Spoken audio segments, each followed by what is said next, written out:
राजस्थान और छत्तीसगढ़ में सत्ता गंवा चुकी कांग्रेस के लिए आने वाला नया साल चुनौतियों से भरा रहने वाला है और इसमें सबसे बड़ा इम्तिहान होगा लोकसभा का चुनाव। एबीपी न्यूज और सी वोटर के सर्वे में मध्य प्रदेश, छत्तीसगढ़ और राजस्थान के लिए जो आंकड़े सामने आए हैं वो चौंकाने वाले।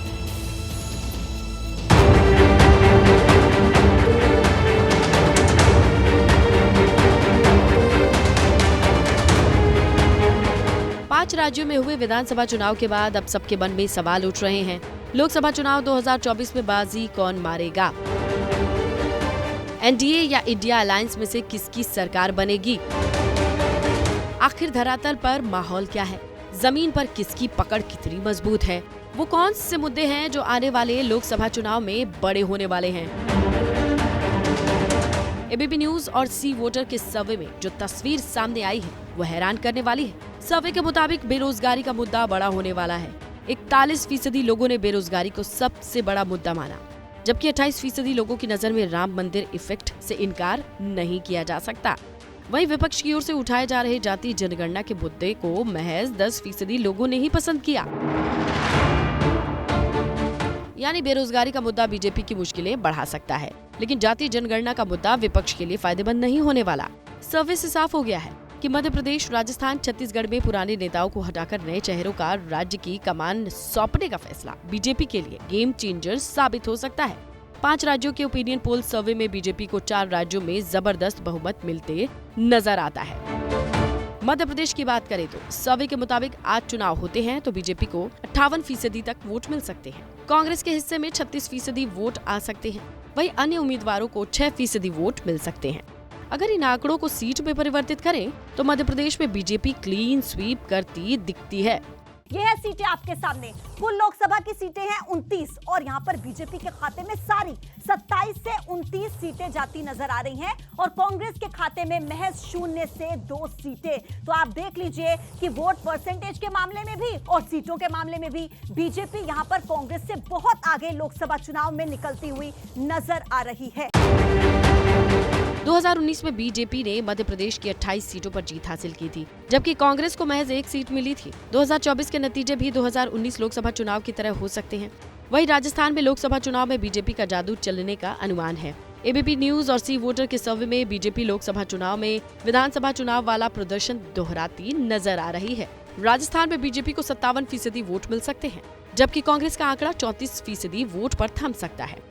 वहीं अन्य के खाते में 9% तक वोट जा सकते हैं। यानी वोट प्रतिशत के मोर्चे पर विधानसभा चुनाव के मुकाबले कांग्रेस का आंकड़ा और कम हो सकता है। अगर देखिए वोट प्रतिशत को सीट में काउंट करें तो तस्वीर कैसी बनती है। बीजेपी के पास 23 से 25 सीटें जाती हुई राजस्थान में नजर आ रही हैं। कांग्रेस के पास महज 0 से 2 सीटें और अदर्स के खाते में 0 सीटें यहाँ पर जाती हुई नजर आ रही हैं। कुल लोकसभा की सीटें 25, जिसमें से 23 से 25 सीटें सीधे बीजेपी के पास इस सर्वे के माध्यम से जाती हुई नजर आ रही हैं। मतलब लोकसभा चुनाव की बिसात पर राजस्थान में लगातार तीसरी बार जीत के आंकड़े भगवा रंग में रंगे नजर आ सकते हैं, या फिर कहिए कि विधानसभा चुनाव के नतीजे भी लोकसभा चुनाव में रिफ्लेक्ट करेंगे। नरेंद्र मोदी के नेतृत्व के कारण जो है लोकसभा में जो लोग कांग्रेस को या दूसरी पार्टियों को, क्षेत्रीय दलों को वोट देते हैं विधानसभा में, उनमें से भी 1% ऐसा है जो लोकसभा में नरेंद्र मोदी की तरफ झुकता है। उनको लगता है कि देश के लिए नरेंद्र मोदी बेहतर विकल्प है। हाल ही में हुए छत्तीसगढ़ विधानसभा चुनाव में कांग्रेस को हार का सामना करना पड़ा। अब ओपिनियन पोल के आंकड़ों ने कांग्रेस के लिए खतरे की घंटी बजा दी है। छत्तीसगढ़ में बीजेपी को 55% वोट मिलने का अनुमान है, तो वहीं कांग्रेस को 37% वोट मिलते नजर आता है। अन्य के खाते में 8% वोट जा सकते हैं।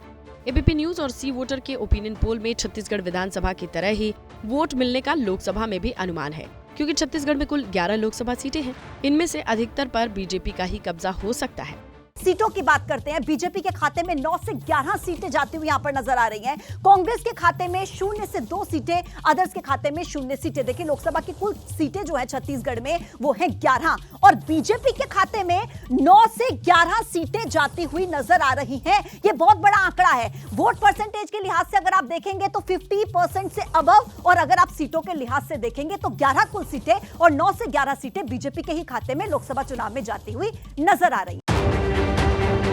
दूसरे लफ्जों में कहें तो आने वाले लोकसभा चुनाव में बीजेपी के नेतृत्व वाला एनडीए कांग्रेस पर भारी पड़ सकता है। एनडीए का पलड़ा किसी भी हाल में इंडिया से भारी लगता है। उसकी दो बड़ी वजह, एक तो भारतीय जनता पार्टी के पास पिछली बार की 303 सीटें हैं, उसमें से 224 सीटें ऐसी हैं जो 1 लाख से ज़्यादा अंतर से जीती गई हैं। उसके बाद प्रधानमंत्री नरेंद्र मोदी का चेहरा, 17 राज्यों में पार्टी की सरकार, हाल के 3 विधानसभा चुनाव, ये सब तो भारतीय जनता पार्टी के पक्ष में है। एबीपी न्यूज सी वोटर के ओपिनियन पोल के आंकड़े बीजेपी का उत्साह बढ़ाने वाले हैं, जबकि कांग्रेस को सावधान करने वाले हैं, क्योंकि सी वोटर ओपिनियन पोल सर्वे के नतीजे से ये अंदाजा लगाया जा सकता है कि देश की जनता का जनादेश किसके साथ है। जैसे ही घड़ी का काटा दोपहर 2:30 पे आए, बबीता जी का दिल सास बहू साजिश के लिए मचल जाए। और ये है इनकी बहू, पूरे दिन ऑफिस की टेंशन हो जाए गॉन जब ये करें अपना फेवरेट शो फ्री टाइम पे ऑन। इनकी तरह आप भी देखें अपना फेवरेट शो अपने टाइम पर और डाउनलोड कीजिए एबीपी लाइव ऐप अपने स्मार्ट टीवी पर।